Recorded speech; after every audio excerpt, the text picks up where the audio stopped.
Здравей, Пепи! Голяма ли е разликата с Мицубишито? Определено разликата с Мицубишито е много голяма и това ще е най-големия проблем за мен, защото аз свикнах да карам много добре Мицубиши според мен и феновете.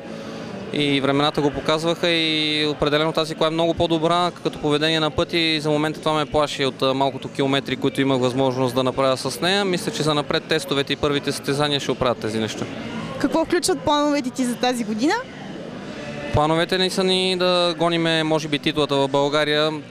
Малко наивно да казвам, но все пак, купувайки тази кола, няма какво да крия. Апетита ни е да спечелим титлата в България в националното рали първенство.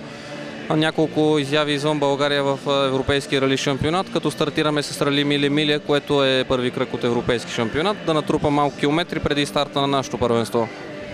Имаш ли някакви планове да караш планинско? Да, определено ще карам със старата кола планинско, за да трупам повече километри и да стана малко по-универсален пилот. Благодаря ти за това интервю.